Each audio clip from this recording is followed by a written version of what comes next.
Olá, começa agora o nosso podcast Ontem, Hoje e Amanhã. E o nosso entrevistado de hoje é Marcos Cagliari, atualmente CEO Brasil da Ipsos, uma das 3 maiores empresas de marketing do mundo. Ele também é economista, se formou em pós-graduação em marketing pela USP e em estratégia na França. E a gente sabe que tudo que acontece no passado repete no presente e se transforma no futuro. E é isso que a gente vai conversar aqui com o Marcos Cagliari, sobre essa transformação da sociedade, muito em função dessa geração que está assumindo o poder. É a geração Y, Marcos. Prazer em estar aqui com você. Oi, Márcia. Muito obrigado pelo convite mais uma vez. É um enorme prazer estar discutindo esse tema aqui com vocês. O que a gente está vendo, a geração agora que começa a assumir postos mais de influência maior e de decisão e autoridade nas grandes instituições, é a geração Y. E a gente deve ver, eu acredito ainda, em muitas mudanças em algumas grandes instituições que resistem às mudanças bastante por causa disso. Marcos, me diz uma coisa, essa geração Y é aquela que nasceu a partir da década de 80, né? Eles estariam o quê? Com uns 40 e poucos anos, é isso? É exatamente isso. Essas datas elas são autorais, né? Dependendo do autor e do pesquisador, eles usam esses marcos geracionais de acordo com a sua interpretação, não é uma ciência exata nesse sentido. Mas o mais aceito são pessoas que nasceram entre 80 e 81 até 95 e 96. Então estamos falando de pessoas entre 25 e 40 anos. Então eles começam agora a assumir, por exemplo, posições de muito mais influência em empresas, começam a assumir, muitos deles, a serem pais de família, e, se tudo correr bem, vamos ver aí uma nova geração, por exemplo, de políticos, que é uma instituição das mais difíceis de ser mudadas, né? Essa renovação é a mais complicada de acontecer. Essa é a mais complicada. Eu estava pensando aqui, mas assim, falando sobre especificamente as instituições, a gente já viu muita mudança em algumas delas que a gente não sabia que a mudança podia acontecer tão rápida. Eu pelo menos tenho clareza que a gente viu uma mudança muito no núcleo familiar, né? A família como grande primeira instituição. Essa eu acho que sofreu uma mudança muito rápida. Talvez tenha sido a instituição social que mais rápida sofreu alteração em função desta mudança geracional. Hoje as famílias são muito mais fluidas nesse sentido, né, de não ter tanto formato mais tradicional. Também acho que o mercado de trabalho, né, as empresas também já passaram por muitas mudanças em função disso. A questão da flexibilidade da economia, dos empregos, dos gigs, né, gig economy, como eles falam, que é a economia por empreitada, por trabalho, acho que esse também já mudou, mas algumas instituições resistem. Você falou da política como grande, talvez uma das instituições mais resistentes, né, a muita mudança. Eu acho que a religião também ainda não viveu o que a gente deve imaginar, mas deve vir muito mais coisa por aí. A academia, né, bem ou mal, se forçando a mudar, mas ainda no modelo mais tradicional, mas eu acredito que elas serão também colocadas em xeque na medida em que esse tempo passa. O Marcos, pensando aqui nessa nova sociedade, né? Eu, por exemplo, eu sou da geração Baby Boom, né? Eu acredito que você também. Qual é a grande diferença? Sou da divisa. Qual é a grande diferença? E, aliás, você podia também falar como é que é a geração Baby Boom está em que faixa? Dos 60? Antes de mais nada, eu acho que é legal a gente explicar o conceito geracional, porque por mais que as pessoas hoje tratem isso como um conhecimento adquirido e que todos nós temos com muita naturalidade, eu acho que esse uso tão popular, apesar de ser muito bem-vindo, porque evidentemente tem mais gente discutindo uma abordagem que parece muito interessante e muito rica, a gente perde um pouquinho da profundidade da análise.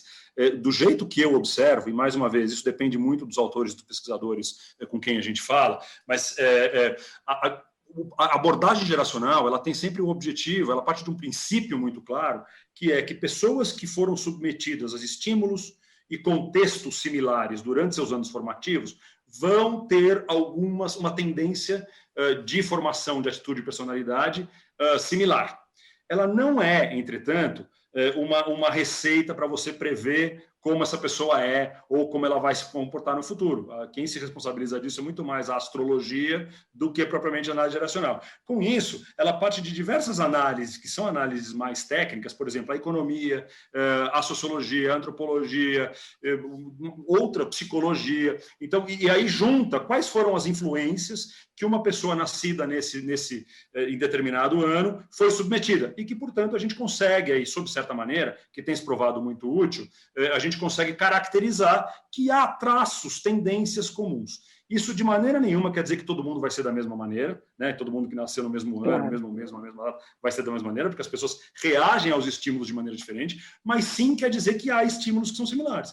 E acho que está fartamente documentado já que há uma tendência bastante clara de que esses comportamentos vão ser, vai haver uma tendência maior para esses comportamentos dentro dessas pessoas, desse grupo de pessoas. Com isso posto, normalmente a gente tem muito mais facilidade de olhar ou analisar gerações retroativamente. Este é um desafio que a gente tem, né? Muitos autores gostam de tentar prever. Então, essa geração será assim. Não é tão fácil fazer isso, porque a gente não sabe ainda todos os estímulos aos quais eles foram submetidos. A gente só sabe depois que a gente caracterizou a geração. Com esse preâmbulo aqui feito, as gerações mais... Vou usar aqui os termos, as datas, né, mais populares, né? Os baby boomers, que equivalem o crescimento de natalidade muito rápido nos Estados Unidos. Foi nos Estados Unidos que essa abordagem ganhou muito corpo, portanto, a gente acaba tendo muita influência do que aconteceu na sociedade americana. Nesse caso, a demografia, né? Chama baby boomer porque em 51 foi a mais alta taxa de natalidade nos Estados Unidos, depois da guerra, em que havia um otimismo, a vontade de reconstruir famílias. Essa geração, hoje, a gente caracteriza ela de pessoas que nasceram entre 46 e 64. Portanto, são pessoas que vão de 57 anos até 75 anos de idade. A geração que se seguiu foi chamada geração X, porque eles tinham mais dificuldade de batizá-la, inclusive depois ela nomeou as seguintes, né? Porque aí passou X, Y, Z, e aí acho que meio que normatizou uma nomenclatura. A geração X, a gente estima que sejam pessoas que nasceram entre 1965 e 1980, tem uma diferença razoável aqui entre quais eram os estímulos do Brasil e dos Estados Unidos, mas e depois vem a geração Y, que é a geração millennial, outro nome que se usa muito, porque ela se desenvolveu na virada do milênio, que a gente diz que são pessoas que nasceram entre 1981 e 1995, que, portanto, teriam, como a gente falou, entre 25 e 40 anos. Depois disso, depois da Y, já veio a Z, e que é uma geração que já estima que já acabou, já se encerrou as pessoas que nasceram nessa geração. Os anos que os pesquisadores estão usando mais entre 1996 e 2010. Portanto, são crianças e jovens entre 9 anos e 24 anos de idade. Então, cada geração dessa, como eu falei, ela foi submetida a um cenário muito peculiar. Como eu falei, o baby boomer com aquele otimismo muito grande pós-guerra, reconstrução, um crescimento econômico muito grande, como normalmente se seguem a períodos pós-caristias grandes como a Guerra Mundial. A geração X, que tem uma característica muito ligada ao que acontecia na economia do momento, que foi, no caso do Brasil, por exemplo, são pessoas que se desenvolveram durante a década de 80, a década perdida, então acabam sendo pessoas muito submetidas a autoridades muito fortes, um Estado muito forte, a gente vivia sob uma ditadura nesse período, uma economia difícil, empresas muito fortes, a escola muito rigorosa em termos de comportamento e tudo mais. Então, acabou sendo uma geração muito marcada por essas características.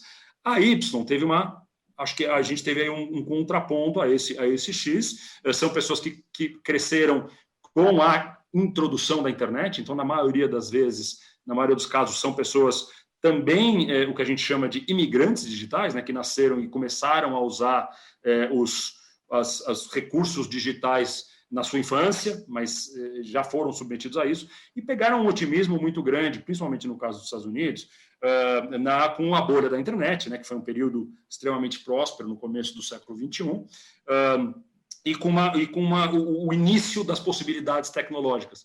Então, acabou sendo uma geração com um pouquinho mais de otimismo e, por causa, em particular, das redes sociais, muito mais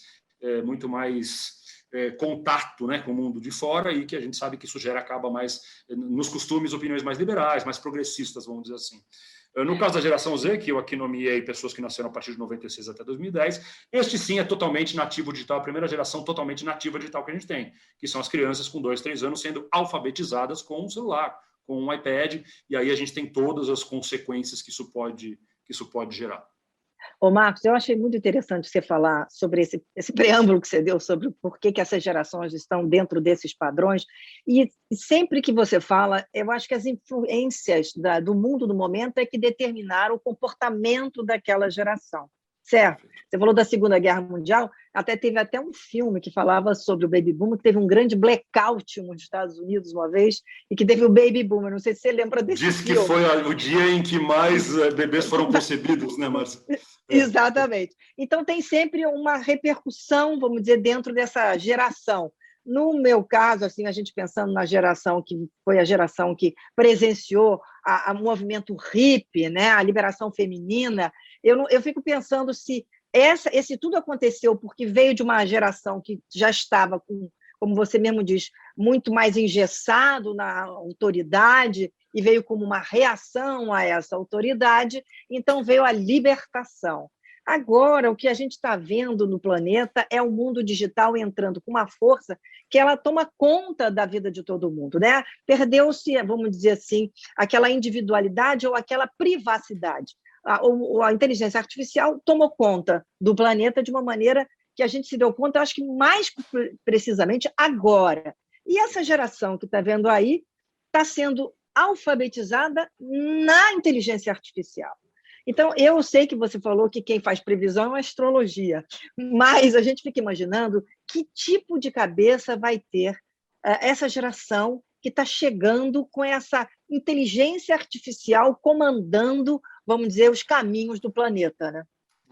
Eu concordo plenamente. Eu acho que a tecnologia é o grande marcador dessa geração. Estou me referindo aqui à geração Z. Eu acho que a gente pode ter interpretação diferente no grau de influência que a tecnologia tem, né, em cada um de nós. Mas a geração Z é essa que foi a primeira maciçamente nativa digital. Ela cresceu com tudo isso, como você falou, foi alfabetizada com a inteligência artificial. Eu acho que a gente já consegue imaginar algumas consequências disso. Eu acho que tem a necessidade de expressão muito forte, e isso não é a mesma coisa do que as gerações anteriores viveram. Quer dizer, ele não aceita nada que não envolva ou que sua opinião não seja ouvida, porque a rede social permite isso, né? O tipo de possibilidades, né? Acho que a questão de crença em informação é uma questão muito perigosa, porque é uma geração que cresceu duvidando da mídia, né? A mídia é uma das outras instituições, aliás, a gente não falou disso. A mídia tradicional talvez seja a instituição que mais cedo implodiu, né, do ponto de vista do modelo tradicional, né, de monólogo e de autoridade e de influência. Então, é uma geração que acaba tendo... É impressionante o que aconteceu. Hoje as gerações questionam os grandes mídias, né? Os grandes meios, eles são, sob certo aspecto, vistos como vilões, como manipuláveis, enfim, de acordo principalmente com a ideologia que a pessoa tem. Mas, então, ela tem aí uma crença em que ela consegue informações muito mais facilmente através da rede social e que isso é importante, isso é relevante e não pode ser menosprezado, né? Então, eu não só tenho capacidade de dar minha informação, mas eu consigo a minha informação de onde eu quiser, portanto... tem uma questão de individualidade grande, quase paradoxal com o que você falou, né, que você tem todo mundo inserido numa bolha, mas você, de fato, tem a questão de eu consigo me expressar numa rede social, independente com a minha posição, eu não preciso me encaixar. E eu escolho o que eu quero ver, eu escolho o que eu quero ver e eu escolho o que eu quero me informar. Isso aí restringe ao mesmo tempo que abre, né? Assim, as nossas pesquisas elas mostram uma coisa de abre a percepção, quer dizer, eu tenho contato com muitas outras esferas do mundo que me dão uma visão muito mais progressista, e esse é um outro traço dessa geração, é a geração mais progressista em termos de costumes que a gente viu, nesse sentido ela complementa um pouquinho do que a Y foi, em termos de preconceito, de gênero, de raça, de papel das pessoas, ou de possibilidades, é uma geração completamente liberal nesse sentido, né? Liberal do ponto de vista de costume, não do ponto de vista econômico, mas, ao mesmo tempo, ela cria essa dificuldade de argumentação, que é você ser alimentado apenas do que você quer ver, do que você concorda, né? Que é uma coisa preocupante. Só que a gente tem que olhar, além da tecnologia, que eu concordo que é o principal marcador, mas essa geração é a que está passando mais duramente o impacto da pandemia em seus anos formativos. Isso vai ter outro tipo de consequência, né? Por mais que o uso da tecnologia se intensifique, então as coisas que a gente estava comentando, elas são intensificadas, mas você tem um processo de socialização que é diferente. Você tem um processo de socialização que não é humano. Existem aí alguns estudos, vou dar algumas informações, mas alguns estudos, por exemplo, que a questão da falta de contato físico gera uma entrada na sexualização, né, dos indivíduos de maneira muito diferente. Ele acaba espantando um pouco as pessoas do ponto de vista da sexualidade.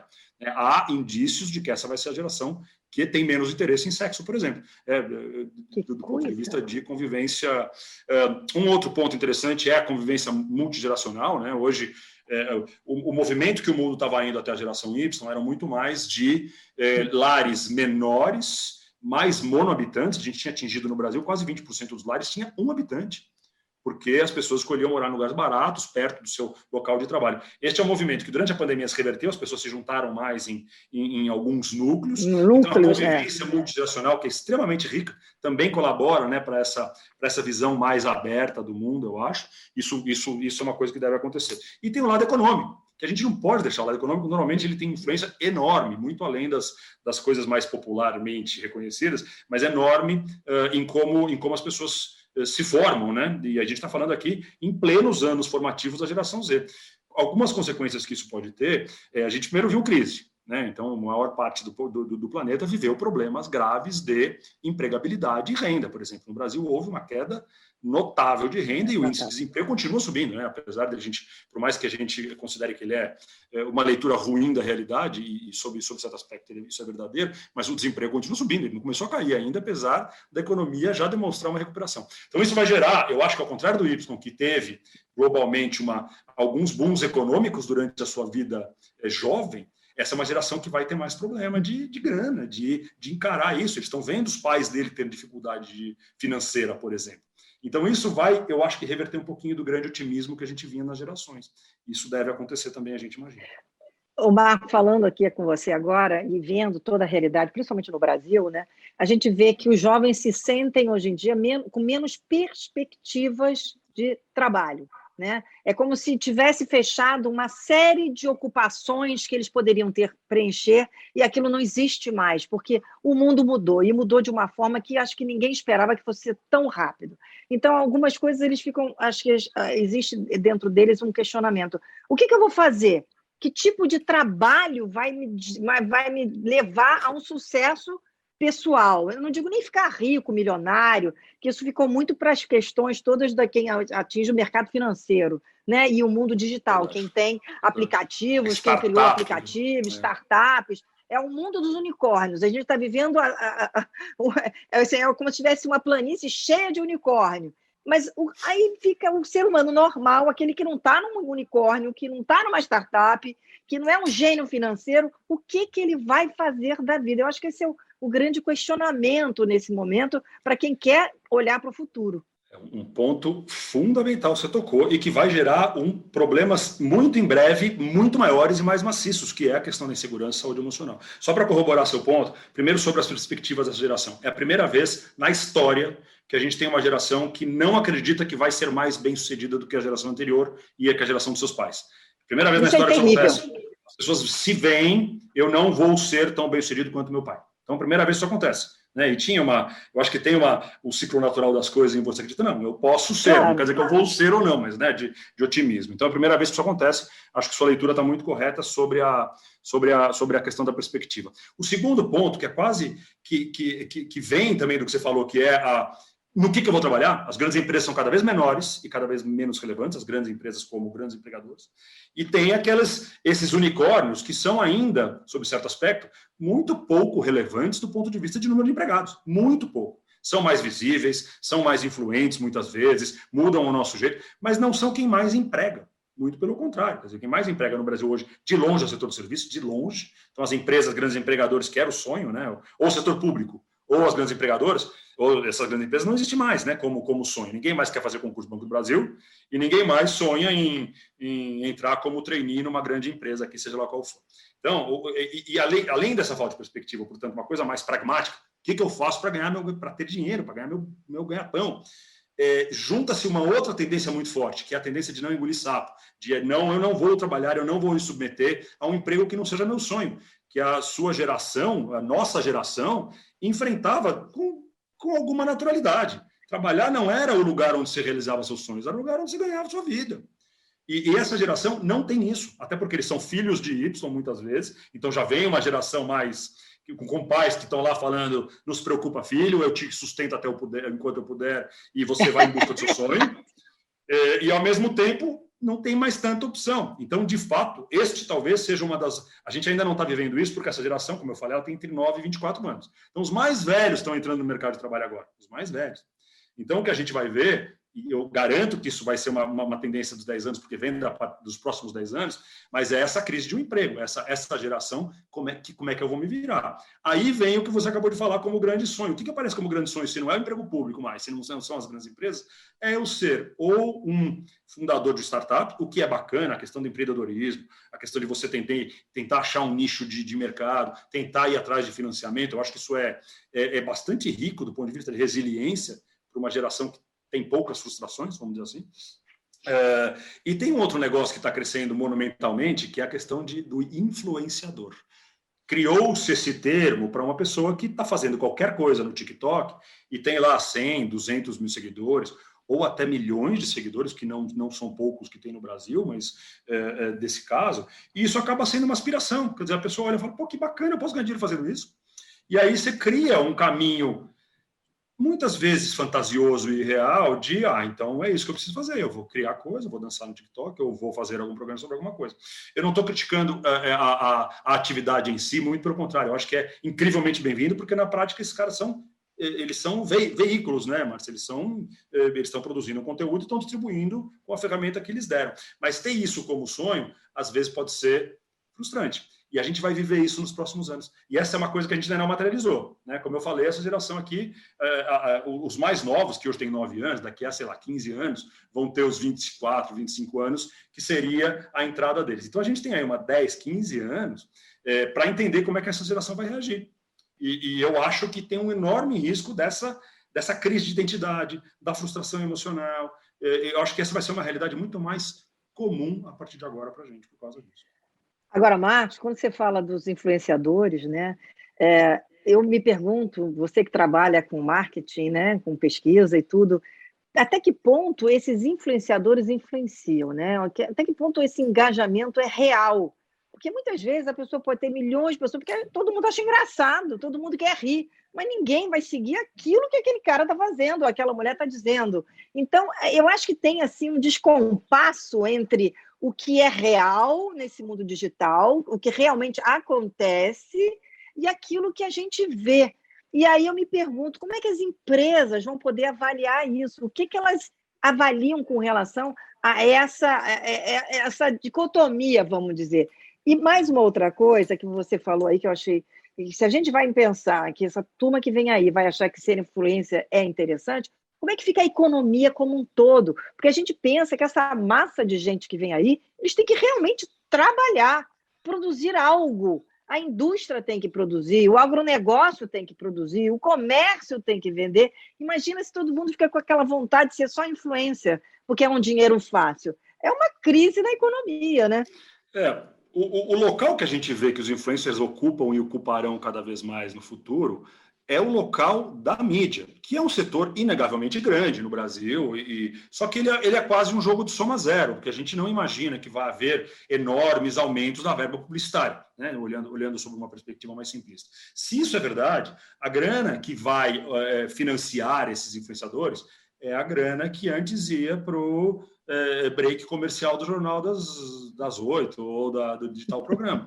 Então, o primeiro olhar, eu acho que essa grana existe, né? Ela não está sacrificando a economia ainda, né? Pode ser que isso possa vir a ser um problema. Isso não acontece porque a gente só vê um redirecionamento de verba. E a gente vê as verbas direcionadas a atividades com uso digital, ela cresce exponencialmente ano após ano. Então, tem aí, o lugar deles existe, e é legítimo que isso possa acontecer.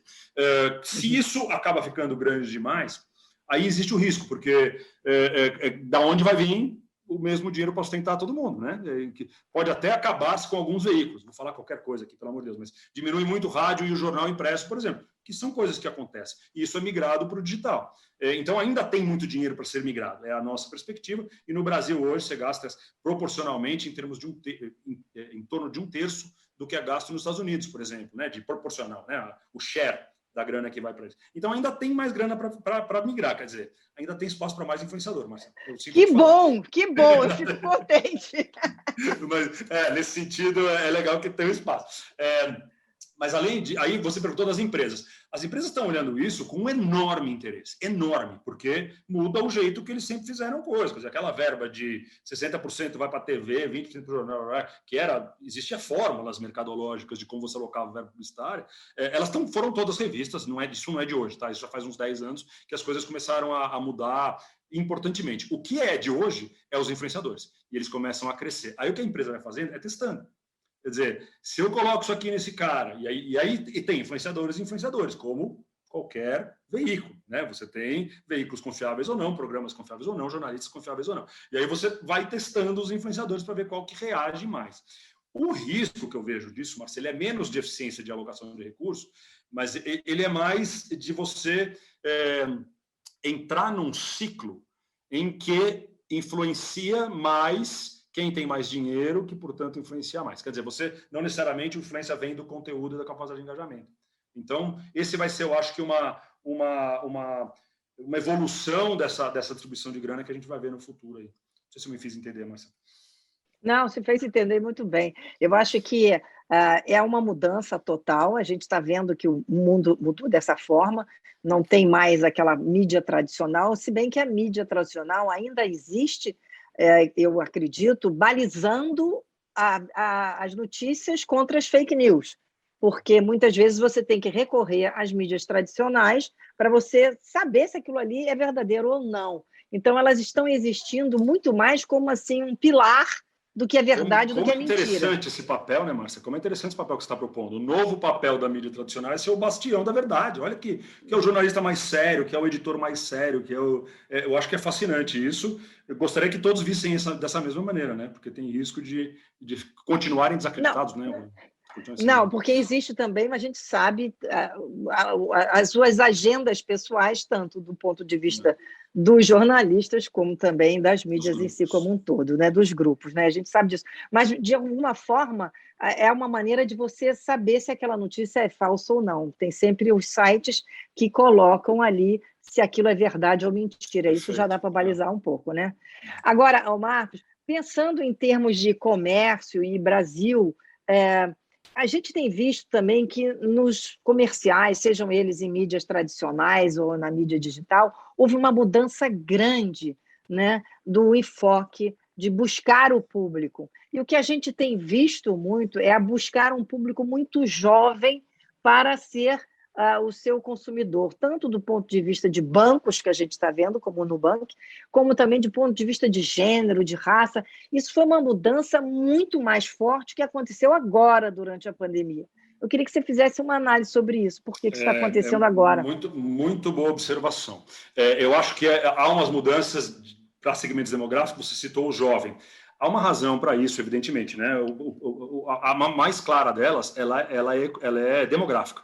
Quer dizer, com uma taxa de natalidade no Brasil hoje que é abaixo da taxa de reposição, hoje no Brasil, cada mulher adulta tem, em média, 1,85, acho que o número preciso é esse, filhos, que é abaixo da taxa de reposição, que seria 2,1.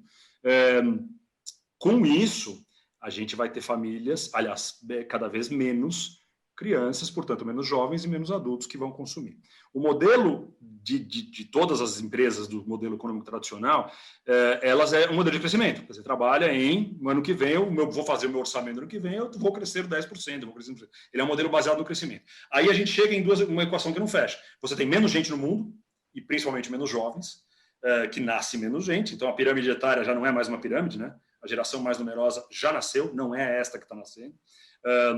E um modelo econômico que precisa do crescimento. Com isso, tem um terminho corporativo que a gente usa, que é lifetime value, quer dizer, o valor daquela pessoa durante toda a sua vida.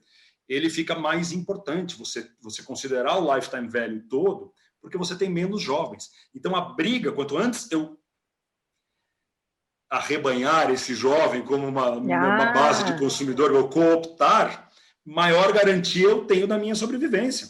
E se eu perder aquela chance e ele vir a ser um consumidor fiel de uma marca só, e não sou eu, e não é a minha marca como empresa, a verdade é que eu estou perdendo share, claramente. Então, a briga pelos jovens, do ponto de vista econômico, ficou muito maior. Eles são mais valiosos hoje, porque tem menos. Então, eu preciso demandar mais esforço para atingir. Essa é uma razão financeira, gosto ou não, e eu acho que a gente vai enfrentar também, mais uma vez, os riscos enormes éticos que a gente tem de publicidade para criança, por exemplo, publicidade infantil, como um exemplo, né? Existem outros tantos, mas como um exemplo, isso vai ser cada vez mais importante as sociedades colocarem quais os limites que elas querem ter.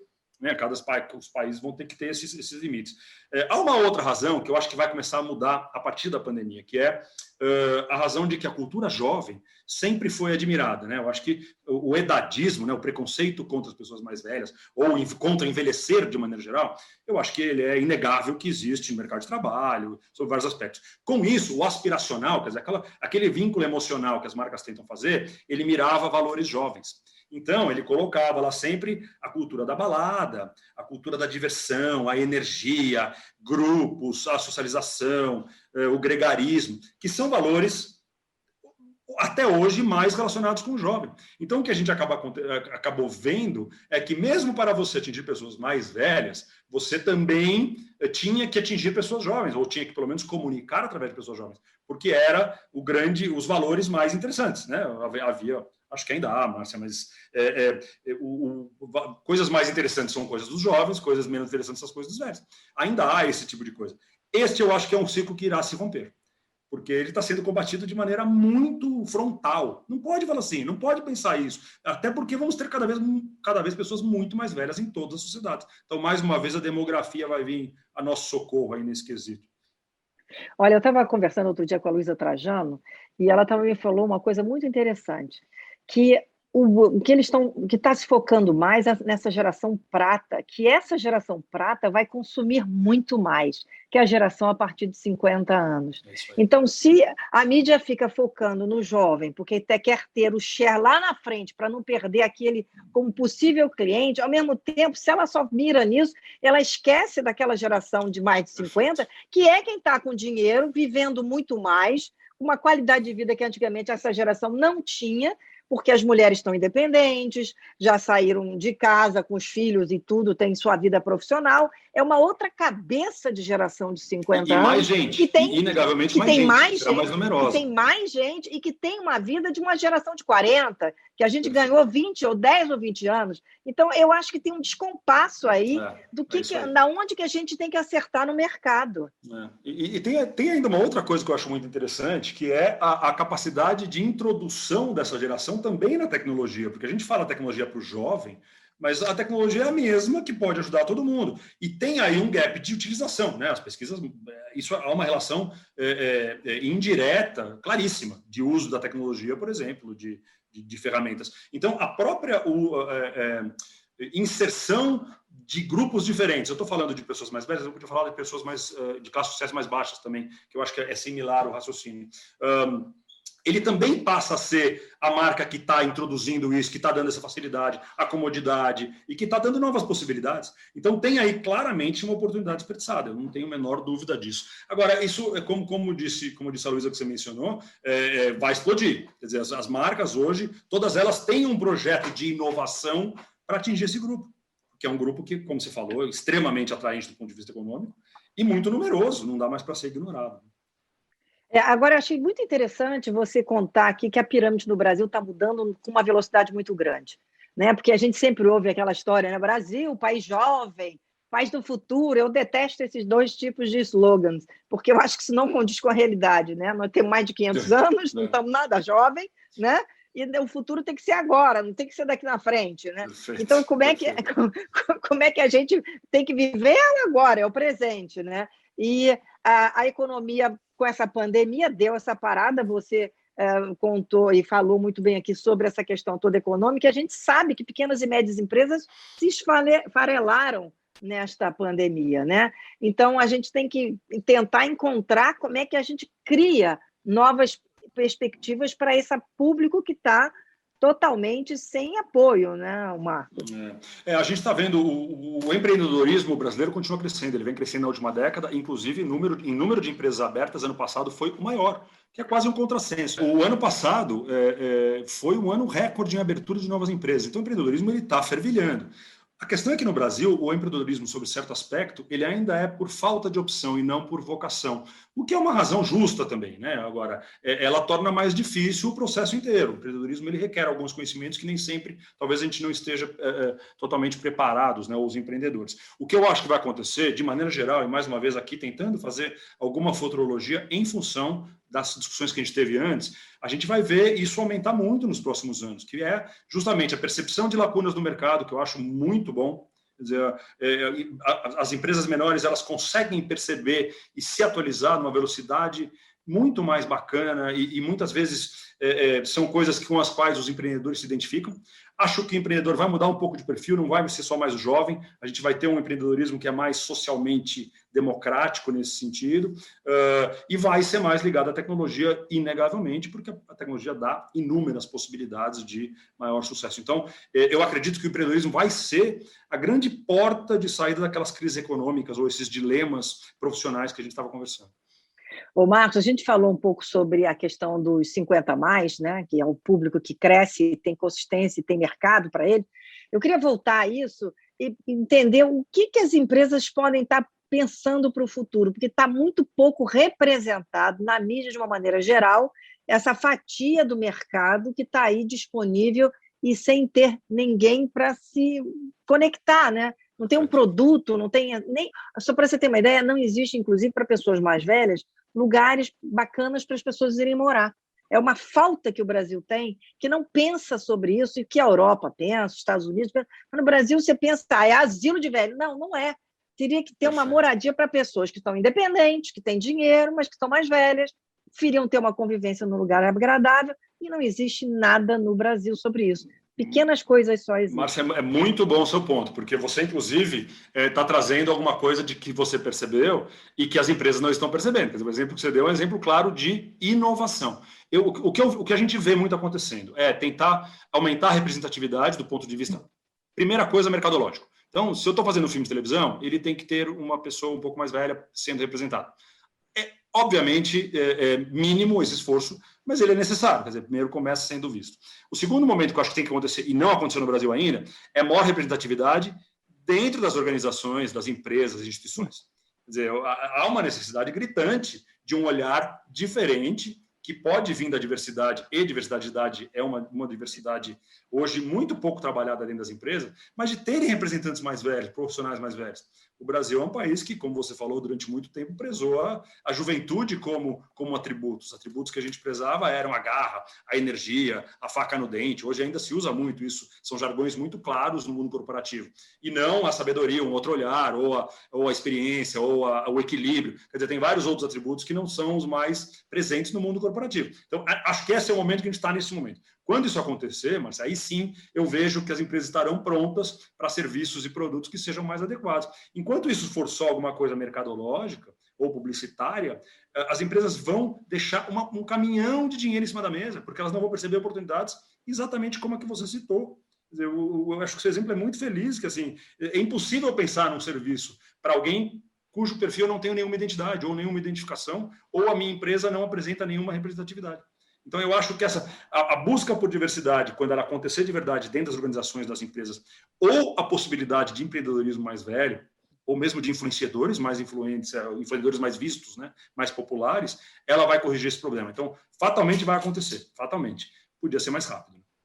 Podia ser mais rápido. Eu estou querendo dizer também, sabe, Marco, porque existe também vamos dizer assim, um imaginário que a pessoa com mais de 50 é aquela pessoa que está mais quieta, dentro de casa. E quando isso não acontece, isso é uma visão errada, essa é uma visão muito errada. As pessoas com essa idade estão viajando, comprando, consumindo, comprando carro, usando o seu potencial. E aí é que eu fico impressionada de ver como o Brasil está fora, se atrasou nessa visão. Mas isso também, essa mudança de percepção também será geracional. E, mais uma vez, a geração que hoje está crescendo está vendo os pais deles muito ativos e fazendo coisa, e tendo ideia, e vão juntos para os lugares, saem juntos à noite, quando saía-se à noite, né? Mas fazem os mesmos programas, jogam videogame juntos. Então, eu acho que a gente está vendo uma geração que vai ser...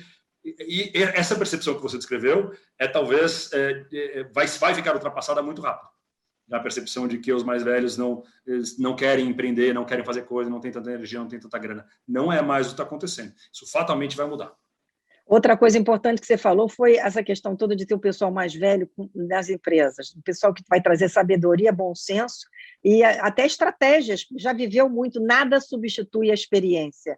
E essa juniorização também das empresas, eu acho que no futuro nós vamos ter problemas com relação a isso, porque falta a coisa mais importante, que é a experiência de vida na hora de tomar grandes decisões. E é um olhar diferente, né? Até é um olhar só se a gente pensar assim nesse nível. O que eu vi as empresas se mobilizando muito durante a pandemia para aumentar a representatividade racial. De fato, houve inúmeros programas e ganhou muita visibilidade. Agora, a representatividade ainda não está perto de ser atacada, mas será, porque é inevitável.